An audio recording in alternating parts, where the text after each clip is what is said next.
Budget पेश हो रहा है। हालांकि हुण तां बिल्कुल चंद कुछ मिनट रह गए ने, पर आस उम्मीद बहुत हुंदी है। देखो 140 करोड़ का देश, उस दे विच वख-वख वर्ग, किसान ने उस दे विच नौजवान ने, बेरोजगार भी ने, मिडल क्लास भी है, सैलरीड क्लास भी है। हर एक दी अपनी अपनी उम्मीद, पेंशनर भी ने, ਜਿਹੜੇ बहुत सारे लोगों ਨੂੰ इस बजट तो आसां उम्मीदां ਹੁੰਦੀਆਂ ने। ਤਾਂ ਅੱਜ ਜਦੋਂ ਹੁਣ बजट पेश होने वाला है, कोई सोने चांदी ਵੱਲ ਵੇਖ ਰਿਹਾ है, कोई नौकरियां ਵੱਲ ਵੇਖ ਰਿਹਾ है, कोई रोजगार ਵੱਲ ਵੇਖ ਰਿਹਾ है। की एक्सपैक्टेशनस ने इस बजट तो अज दे चो, जेकर एज ए मार्केट एक्सपर्ट तो समझिए तो? Thank you for having me.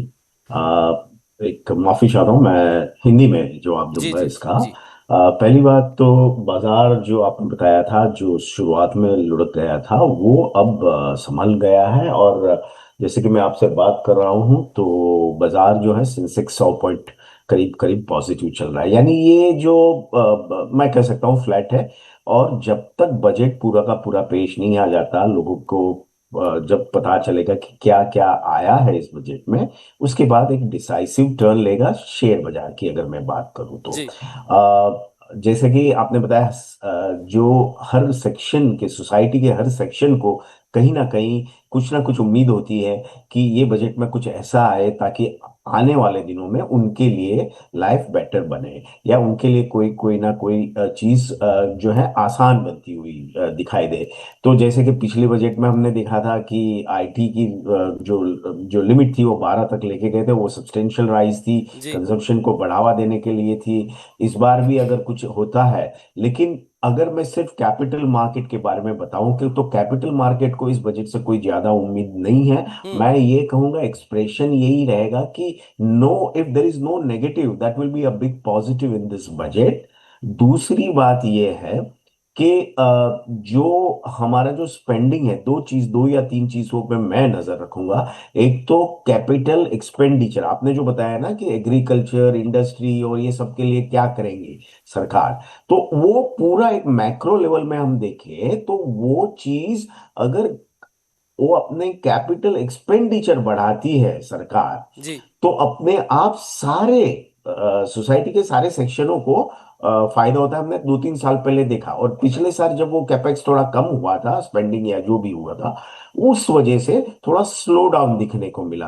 तो एक तो कैपेक्स देखूंगा, दूसरी बात डेफिसिट कहाँ पे पैक करती है, क्योंकि आप देखोगे करेंसी के ऊपर प्रेशर है, तो ट्रेड डेफिसिट को भी ध्यान में रखना है, फिजिकल डेफिसिट को भी ध्यान में रखना है।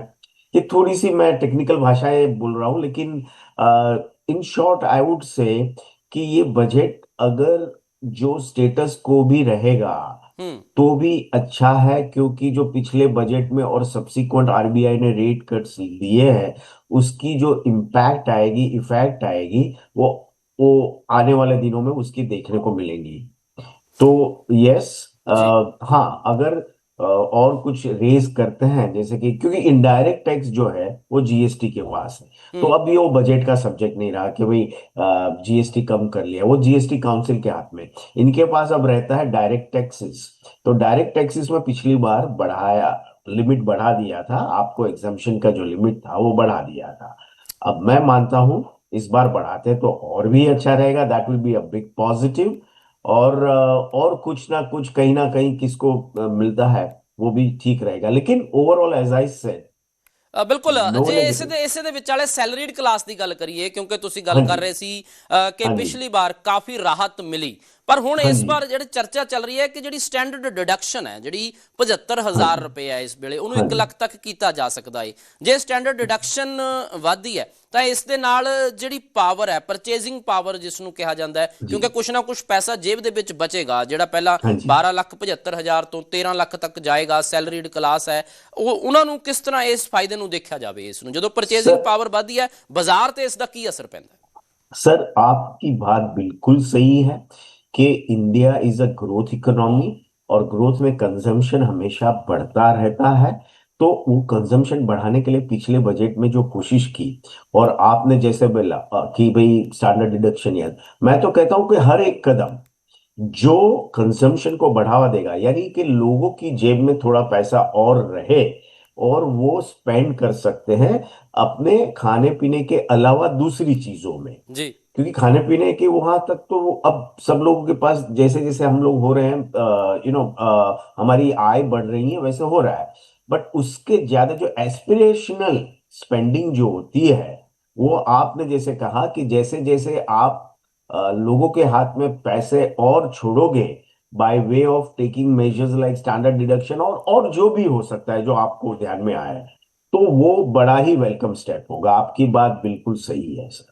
ਇਸ ਦੇ ਨਾਲ ਹੀ ਜੇਕਰ ਫਿਸਕਲ ਡੈਫੀਸਿਟ ਦੀ ਗੱਲ ਕੀਤੀ ਜਾਵੇ ਜਾਂ ਫਿਰ ਵਿਕਸਿਤ ਭਾਰਤ ਵੱਲ ਵਧਣ ਦੀ ਗੱਲ ਕੀਤੀ ਜਾਵੇ, ਜਿਹੜੇ ਦੇਸ਼ ਦੇ ਪ੍ਰਧਾਨ ਮੰਤਰੀ ਨਰਿੰਦਰ ਮੋਦੀ ਵਾਰ-ਵਾਰ ਕਹਿੰਦੇ ਨੇ ਕਿ 2047 ਤੱਕ ਅਸੀਂ ਦੇਸ਼ ਨੂੰ ਵਿਕਸਿਤ ਭਾਰਤ ਬਣਾਉਣਾ ਹੈ, ਉਸ ਨੂੰ ਲੈ ਕੇ ਜਿਹੜੇ ਸਟੈਪਸ ਨੇ ਲਗਾਤਾਰ ਚੁੱਕੇ ਜਾ ਰਹੇ ਨੇ, ਚਾਹੇ ਉਹ ਹੁਣ ਟੈਰਿਫ ਦੀ ਗੱਲ ਹੋ ਰਹੀ ਹੈ, ਚਾਹੇ ਉਹ ਜਿਹੜੀਆਂ ਡੀਲਸ ਨੇ ਯੂਰਪ ਦੇ ਨਾਲ ਡੀਲਸ ਦੀ ਗੱਲ ਹੋ ਰਹੀ ਹੈ, ਜਿਹੜਾ ਇੰਪੋਰਟ ਹੈ ਐਕਸਪੋਰਟ ਹੈ ਕਿ ਡੇਅਰੀ ਪ੍ਰੋਡਕਟਸ ਜਿਹੜੇ ਨੇ ਉਹ ਭਾਰਤ ਦੇ ਵਿੱਚ ਅਮਰੀਕਾ ਦੇ ਨਹੀਂ ਆਉਣੇ ਚਾਹੀਦੇ, ਜਾਂ ਭਾਰਤ ਦਾ ਕਿਸਾਨ ਜਿਹੜਾ ਏ ਉਸ ਨੂੰ ਕਿਵੇਂ ਬਚਾ ਕੇ ਰੱਖਿਆ ਜਾਵੇ, ਜਿਹੜੇ ਤੁਹਾਡੇ ਕੋਲ ਜਿਹੜੀ ਸ਼ਮਤਾ ਏ ਜਾਂ ਜਿਹੜੀ ਸਮਰੱਥਾ ਏ ਉਸ ਦੀ ਯੂਜ਼ੇਜ ਕਿਵੇਂ ਹੋਵੇ, ਤੇ ਦੂਜੇ ਪਾਸੇ ਜਿਹੜੇ ਵਿਦੇਸ਼ਾਂ ਦੇ ਨਾਲ ਤਾਲੁਕਾਤ ਨੇ ਡੀਲਸ ਨੇ ਉਹ, ਕਿਉਂਕਿ ਇਸ ਵੇਲੇ ਗਲੋਬਲ ਮਾਰਕੀਟ ਦੇ ਤੌਰ ਤੇ ਵੀ ਭਾਰਤ ਨੂੰ ਦੇਖਿਆ ਜਾ ਰਿਹਾ है।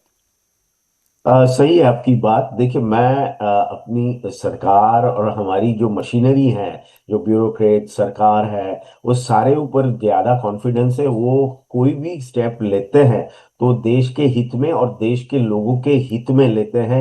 चाहे और प्रधानमंत्री साहब ने तो बताया था कि मैं मेरे लिए जो अपने किसान और मजदूर का हित वो सबसे पहले होता है।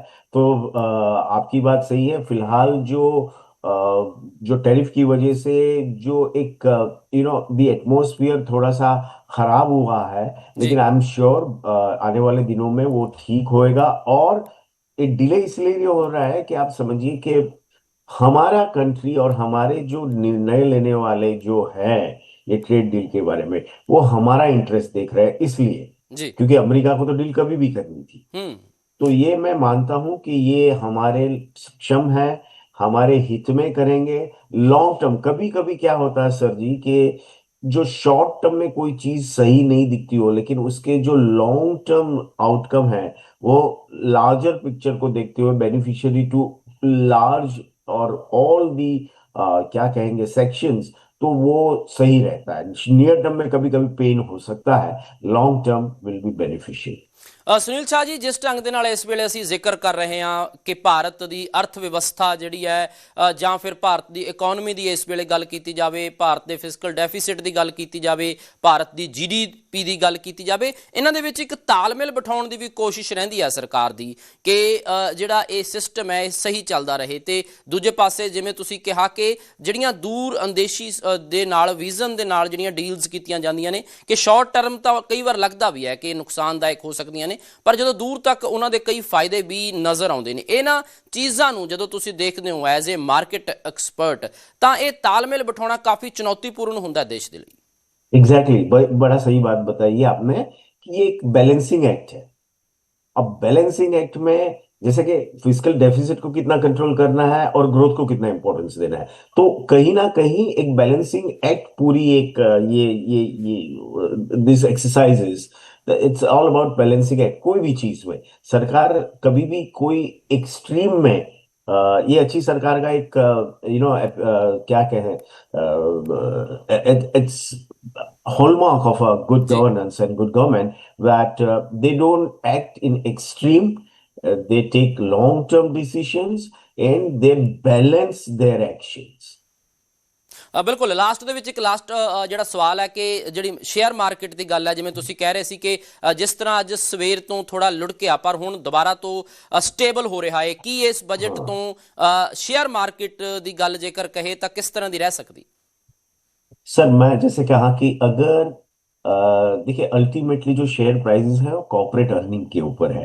तो बाजार यही देखेगा कि भाई कॉर्पोरेट टैक्स वहां का वहां है, इंसेंटिव्स दिए हैं, कैपेक्स बढ़ने वाला, अगर पब्लिक कैपेक्स बढ़ता है तो प्राइवेट कैपेक्स बाद में फॉलोअप होता है।